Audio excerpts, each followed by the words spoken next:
Hello and welcome to This Day in Esoteric Political History from Radiotopia. My name is Jody Avergan.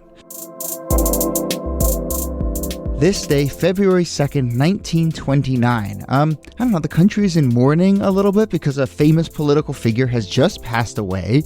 At the end of January, Laddie Boy was no longer with us. A true political celebrity, Laddie Boy was Warren Harding's dog. Everyone knew that. Warren Harding's dog, Laddie Boy. But for real, Laddie Boy was kind of the first pet, and in many ways set the template for presidential pets going forward. We love to talk about presidential pets on this show.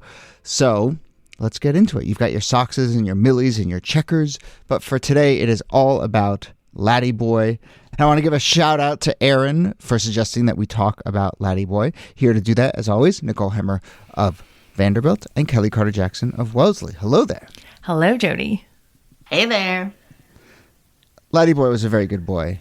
Very good boy. We can all say that. We can all say that. I guess we should describe Laddie Boy, and maybe that will start to paint a picture of why Laddie Boy was such a celebrity. But anyone want to take a crack at talking about what Laddie Boy looked like? Well, Laddie Boy was an Airedale Terrier, and if you've ever seen Airedale Terriers, they are majestic dogs. They're kind of funny shaped. Yes! They're majestic. They have pride. They are funny shaped. No, they have like these weird like parallelogram heads, and they're very big, so they have like these long bodies and these kind of shaggy coats. They're great. I love them. Anyway, he got Laddie Boy from a supporter when Laddie Boy was 7 months old and the Harding presidency was just a few months old. And right away, Laddie Boy became an insta-celebrity as the first really celebrity presidential pet. I mean, this dog is getting royal treatment. This dog gets birthday parties. Like, this dog is, set up to, like, retrieve balls on the golf course and is pretty much with the president at his side wherever he goes. I can't think of any other dog that gets, like, a miniature bronze statue made of itself. Like, it's over the top. It's over the top. Yeah, and we'll talk about that bronze statue, which is a really fascinating angle here.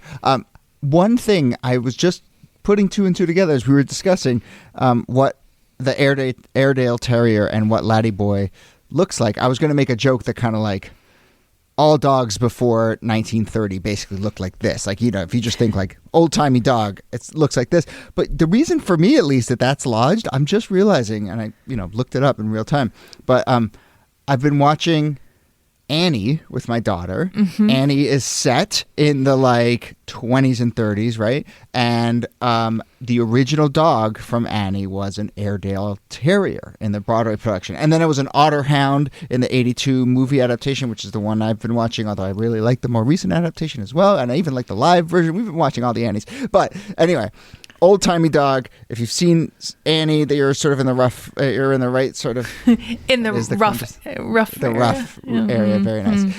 Yeah. Well, I am looking at a picture of Laddie Boy, and I have to say, pretty good dog.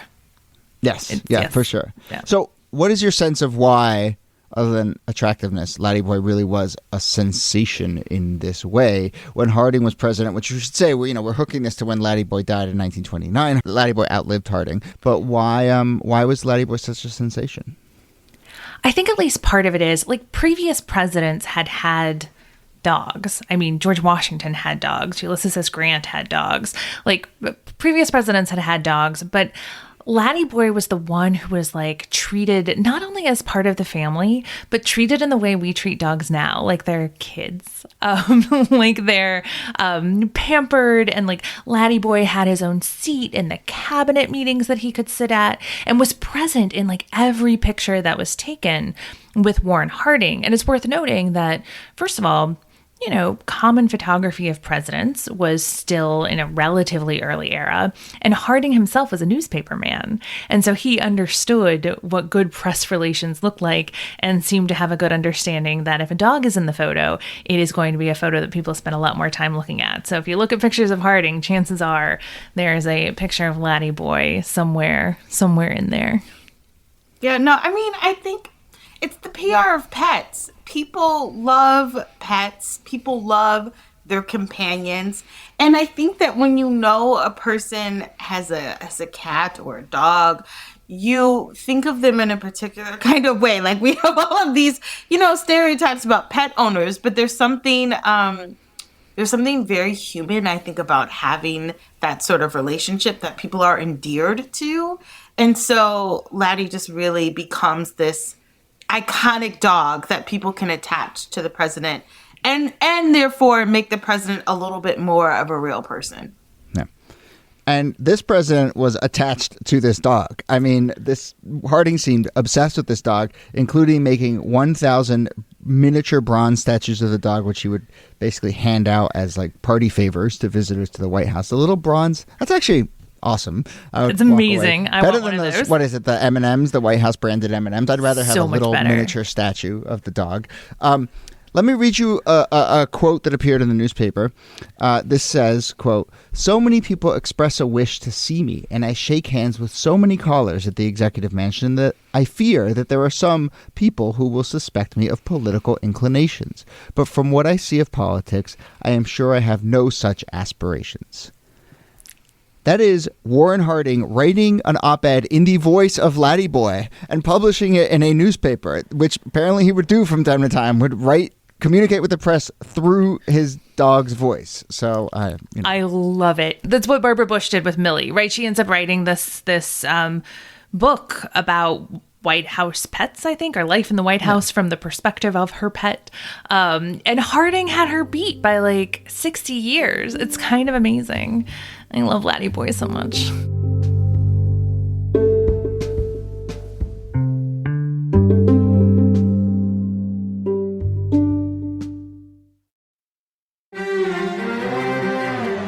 You're used to hearing my voice on the world, bringing you interviews from around the globe. And you hear me reporting environment and climate news. I'm Carolyn Beeler. And I'm Marco Werman. We're now with you hosting The World Together. More global journalism with a fresh new sound. Listen to The World on your local public radio station and wherever you find your podcasts.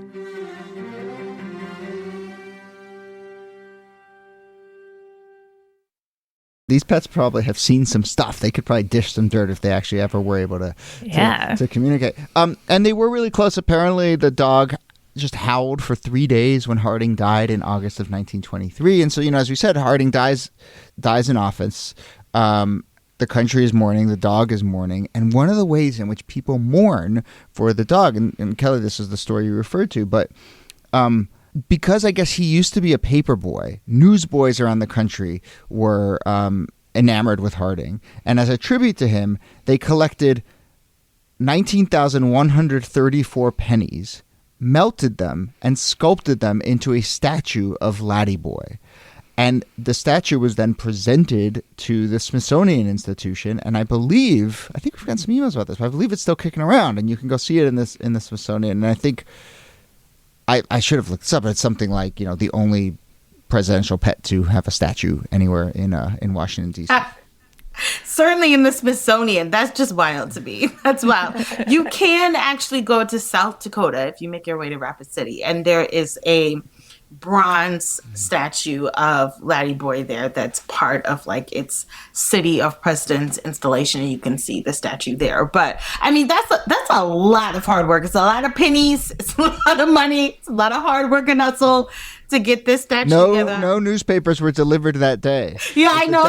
It was the death of a president, and no one could get their paper because the paper boys were off smelting and making statues of dogs. And going door to door with some can to get pennies. Yeah, it's wild. Well, we should say that FDR's dog, Fala, who I think we might have talked about here before, actually also has a statue at the Franklin Delano Roosevelt Memorial in the National Mall. So Fala is out there somewhere memorialized. Maybe it's Fala that I'm thinking of then that has it, but then Laddie Boy has this statue. And apparently the bronze statue of Laddie Boy is in the Smithsonian Institution Archives, Record Unit 285, Box 18, Folder 7. If anyone ever wants to go. Wow. Laddie Boy there. And then one other tidbit, which is fascinating, is that apparently in 2012, the Harding Home and Museum, which is the presidential museum, was burglared, and Laddie Boy's collar may have been the only thing actually stolen. But the collar has like gold in it and is like was really valuable. But I mean, I just love the idea of like not just any gold, Alaskan gold nuggets. Yeah. Who knows how much that was worth? Right. And I mean, if I love the idea of like, oh, I'm going to break into a presidential museum. What am I going to find there? And it's like the only thing you see that's of worth because you have played yourself and you've broken into Harding's museum is the Laddie Boy's collar. But apparently, yeah, that was stolen in 2012. And if any of our listeners have a lead on it, let's find a way to get that back. We could solve that mystery. Yeah. All right. What did you call Laddie Boy at the very top? Did you say magnificent? Did I say magnificent? Majestic? Majestic, I think is what I said. Because the Times, when Laddie Boy died in 1929, to bring it back to the date we're marking, the New York Times ran a story describing the terrier as magnificent. So there you go. They are not wrong. Fact check. It's the paper of true. record. Exactly. All right. Oh, one last thing. NIki, you pointed out to us, you sent a text around that you have a book of presidential pets. It's letter by letter. Letter by letter. Right. It's an alphabet book of presidential pets. And what's the L? This is going to be very disappointing, I think, to our listeners, but the L is actually for Liberty, who was the dog of the Fords. Wow. I know. I'm like, there's such a better dog. But that is what we are stuck with. L is for Liberty. Wah wah. Okay, well, if we ever make our presidential pet book, L will absolutely be for That's why I'm not saying the title. Yeah, there you go. Not giving him the free publicity. Sticking it to them. All right. Shade. That's right. Nicole Hammer, thanks to you as always. Thank you, Jody. And Kellie Carter-Jackson, thanks to you. It's my pleasure.